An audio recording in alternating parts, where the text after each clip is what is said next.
ನಮಸ್ಕಾರ ಸ್ನೇಹಿತರೆ. ಓಂ ಸಾಯಿರಾಮ್. ಶಿರಡಿವಾಸಾಯ ವಿದ್ಮಹೆ ಸಚಿದಾನಂದಾಯ ಧೀಮಹಿ ತನ್ನೋ ಸಾಯಿ ಪ್ರಚೋದಯಾತ್. ಸ್ನೇಹಿತರೆ, ಇವತ್ತಿನ ವಿಡಿಯೋ ವಿಶೇಷತೆ ಏನಂತಂದ್ರೆ, ಸಾಯಿ ಭಕ್ತಿಯ ಜೀವನದಲ್ಲಿ ಬಾಬಾ ಮಾಡಿರ್ತಕ್ಕಂತಹ ಒಂದು ಅದ್ಭುತವಾದಂತಹ ಪವಾಡದ ಬಗ್ಗೆ ನಾನು ತಿಳಿಸೋದಕ್ಕೆ ಹೊರಟಿದ್ದೀನಿ. ನಂಬಿಕೆ ಅನ್ನೋದು ಎಲ್ಲಿ ಇರುತ್ತೋ ಅಲ್ಲಿ ಪವಾಡಗಳು ತಂತಾನೆ ನಡೆಯುತ್ತವೆ ಅನ್ನೋದಕ್ಕೆ ನಮಿತಾ ಹೆಗ್ಡೆ ಅವರ ಜೀವನದಲ್ಲಿ ನಡೆದ ಈ ಘಟನೆಗಳ ಸಾಕ್ಷಿ. ಕೇವಲ ಕಾಕತಾಳೀಯ ಅನ್ನಲಾಗದ ಬಾಬಾರೇ ನಡೆಸಿಕೊಟ್ಟ ಈ ಅದ್ಭುತ ಕ್ಷಣಗಳ ವಿವರವನ್ನ ತಿಳಿದುಕೊಳ್ಳೋಣ ಸ್ನೇಹಿತರೆ. ನಾವು ದೇವರನ್ನು ಕಣ್ಣಾರೆ ನೋಡಿದ್ದೇವೆಯೇ? ಬಹುಶಃ ಇಲ್ಲ. ಆದರೆ ದೇವರು ನಮ್ಮ ಸಂಕಷ್ಟಕ್ಕೆ ಸ್ಪಂದಿಸುವುದನ್ನು ನಾವು ಖಂಡಿತ ಅನುಭವಿಸಬಹುದು. ನಟಿ ನಮಿತಾ ಹೆಗ್ಡೆ ಅವರು ತಮ್ಮ ಜೀವನದಲ್ಲಿ ಅತ್ಯಂತ ಕಷ್ಟದ ಸಮಯದಲ್ಲಿ ಶಿರಡಿ ಸಾಯಿ ಬಾಬಾರನ್ನು ಹೇಗೆ ಕಂಡರು ಮತ್ತು ಅವರ ಮನೆ ಖರೀದಿಯ ಅಡೆತಡೆಗಳು ಹೇಗೆ ಮಾಯವಾದವು ಅನ್ನೋದು ನಿಜಕ್ಕೂ ರೋಮಾಂಚನಕಾರಿ ಘಟನೆ. ಹಾಗಾದ್ರೆ ಅವರ ಜೀವನದಲ್ಲಿ ನಡೆದಿರ್ತಕ್ಕಂತಹ ಆ ಅದ್ಭುತ ಪವಾಡ ಏನು ಅನ್ನೋದನ್ನ ಇವಾಗ ತಿಳಿದುಕೊಳ್ಳೋಣ ಸ್ನೇಹಿತರೆ.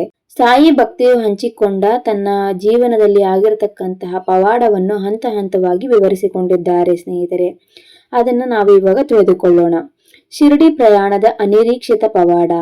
ಸಾಯಿ ಭಕ್ತಿ ಅವರು ಸ್ನೇಹಿತರು ಶಿರಡಿಗೆ ಹೋಗಲು 2 ತಿಂಗಳು ಮುಂಚೆಯೇ ಪ್ಲಾನ್ ಮಾಡಿದ್ದರು. ಆದರೆ ಅವರಿಗೆ ಮಂಗಳೂರಿನಲ್ಲಿ ಕೆಲವು ವೈಯಕ್ತಿಕ ಕೆಲಸಗಳಿದ್ದ ಕಾರಣ ಅವರು ಟಿಕೆಟ್ ಬುಕ್ ಮಾಡಿರಲಿಲ್ಲ. ಆ ಸಮಯದಲ್ಲಿ ಅವರು ವೈಯಕ್ತಿಕವಾಗಿ ತುಂಬಾನೇ ಲೋ ಫೇಸ್ ಮಾಡುತ್ತಿದ್ದರು, ಅಂದ್ರೆ ಮಾನಸಿಕವಾಗಿ ಕುಗ್ಗಿದ್ದರು. ಆಗ ಇದ್ದಕ್ಕಿದ್ದಂತೆ ಅವರಿಗೆ ಬಾಬಾರೇ ತಮ್ಮನ್ನು ಶಿರಡಿಗೆ ಕರೆಯುತ್ತಿದ್ದಾರೆ ಎಂಬ ಬಲವಾದ ಅನುಭವವಾಯಿತು. ಅಚ್ಚರಿಯ ಘಟನೆ. ಪ್ರಯಾಣಕ್ಕೆ ಕೇವಲ 3 ದಿನ ಇರುವಾಗ ಸಾಯಿ ಭಕ್ತಿಯು ಟಿಕೆಟ್ ಬುಕ್ ಮಾಡಿದರು. 2 ತಿಂಗಳು ಮುಂಚೆಯೇ ಬುಕ್ ಮಾಡಿದ್ದ ಫ್ಲೈಟ್ ನಲ್ಲಿಯೇ ಇವರಿಗೆ ತಮ್ಮ ಸ್ನೇಹಿತರ ಪಕ್ಕದ ಸೀಟೇ ಸಿಕ್ಕಿತು. ಇದು ಬಾಬಾರ ಮೊದಲ ಪವಾಡ ಎಂದು ಅವರು ಸ್ಮರಿಸುತ್ತಾರೆ. ಮನೆ ಖರೀದಿ ಮತ್ತು ಎದುರಾದ ಅಡೆತಡೆಗಳು. ಭಕ್ತೆಯು ಮತ್ತು ಅವರ ಸ್ನೇಹಿತೆಯು ಬೆಂಗಳೂರಿನಲ್ಲಿ ತಮಗಾಗಿ ಪ್ರತ್ಯೇಕ ಮನೆಗಳನ್ನು ಖರೀದಿಸಲು ನಿರ್ಧರಿಸಿ ತಮಗೆ ಇಷ್ಟವಾದ ಫ್ಲಾಟ್ಗಳನ್ನು ಹುಡುಕಿದರು. ಆದರೆ ಆ ಸಮಯದಲ್ಲಿ ಬ್ಯಾಂಕ್ ಲೋನ್ ಡಾಕ್ಯುಮೆಂಟೇಶನ್ ಮತ್ತು ರಿಜಿಸ್ಟ್ರೇಷನ್ ಪ್ರಕ್ರಿಯೆಯಲ್ಲಿ ಸತತವಾಗಿ ಅಡೆತಡೆಗಳು ಎದುರಾದವು. ವಾರದಲ್ಲಿ ಮುಗಿಯಬೇಕಾದ ಕೆಲಸಗಳು ತಿಂಗಳುಗಟ್ಟಲೆ ಎಳೆಯಲ್ಪಟ್ಟವು.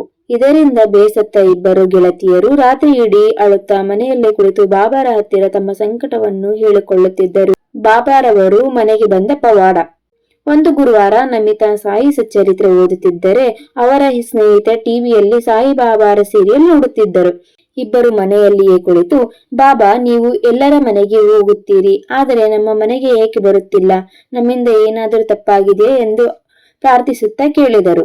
ಕ್ಷಣಾರ್ಧದ ಉತ್ತರ ಬಾಬಾರವರು ನೀಡಿದ್ದು ಹೀಗಿದೆ. ಅದೇ ಸಮಯದಲ್ಲಿ ಮನೆಯ ಕರೆಗಂಟೆ ಅಂದರೆ ಡೋರ್ ಬೆಲ್ ಬಾರಿಸಿತು. ಸ್ನೇಹಿತ ಬಾಗಿಲು ತೆರೆದಾಗ ಅಲ್ಲಿ ಒಬ್ಬ ಹುಡುಗಿ ಸಾಯಿಬಾಬಾರ ದೊಡ್ಡ ಭಾವಚಿತ್ರವನ್ನು ಹಿಡಿದು ನಿಂತಿದ್ದಳು. ಆ ಭಾವಚಿತ್ರ ಎಷ್ಟು ದೊಡ್ಡದಾಗಿತ್ತೆಂದರೆ ಆ ಹುಡುಗಿ ಮುಖವೇ ಕಾಣುತ್ತಿರಲಿಲ್ಲ, ಕೇವಲ ಬಾಬಾರ ಮುಖ ಮಾತ್ರ ಕಾಣುತ್ತಿತ್ತು.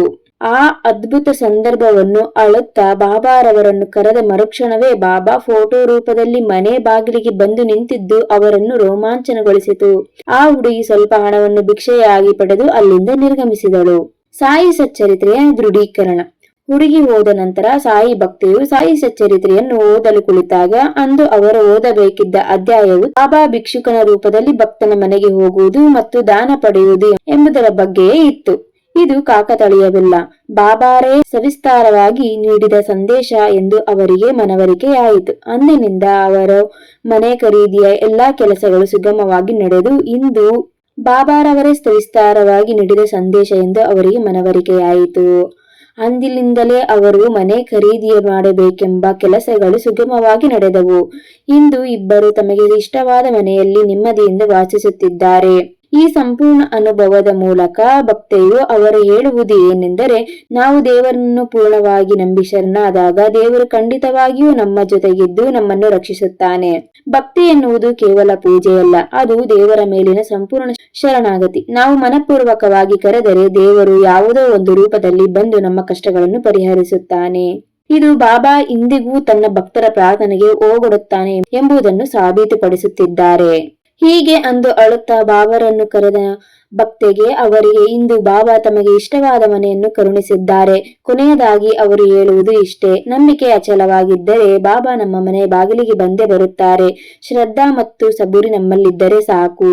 ಸಾಯಿ ಸಚ್ಚರಿತ್ರೆಯ ವಾಕ್ಯಗಳು ಭಕ್ತೆಯ ಜೀವನದಲ್ಲಿ ಅಕ್ಷರಶಃ ನಿಜವಾದವು. ನನ್ನನ್ನು ನಂಬಿದವರನ್ನು ನಾನು ಎಂದು ಕೈ ಬಿಡುವುದಿಲ್ಲ ಎಂಬ ಬಾಬಾರ ಮಾತು ಈ ಪವಾಡದ ಮೂಲಕ ಮತ್ತೊಮ್ಮೆ ಸಾಬೀತಾಗಿದೆ. ಸಾಯಿ ಬಾಬಾರ ಕೃಪೆ ಎಲ್ಲರ ಮೇಲಿರಲಿ. ಸ್ನೇಹಿತರೆ, ನಿಮ್ಮ ಜೀವನದಲ್ಲೂ ಇಂತಹ ಅದ್ಭುತ ಪವಾಡಗಳು ನಡೆದಿದ್ದರೆ ಸ್ಕ್ರೀನ್ ಮೇಲೆ ಕಾಣುತ್ತಿರುವ ನಂಬರ್ಗೆ ಕಾಲ್ ಮಾಡಿ ನಿಮ್ಮ ಅನುಭವವನ್ನು ಹಂಚಿಕೊಳ್ಳಿ. ಈ ಮೂಲಕ ಸಾಯಿ ಭಕ್ತರ ಪ್ರಶ್ನೆಗಳಿಗೆ ಉತ್ತರ ಸಿಗುತ್ತದೆ ಹಾಗೂ ಸಾಂತ್ವನ ನೀಡಿದಂತಾಗುತ್ತದೆ. ಮತ್ತೆ ಮುಂದಿನ ವಿಡಿಯೋದಲ್ಲಿ ಸಿಗೋಣ. ಅಲ್ಲಿಯವರೆಗೆ ಓಂ ಸಾಯಿರಾಮ್.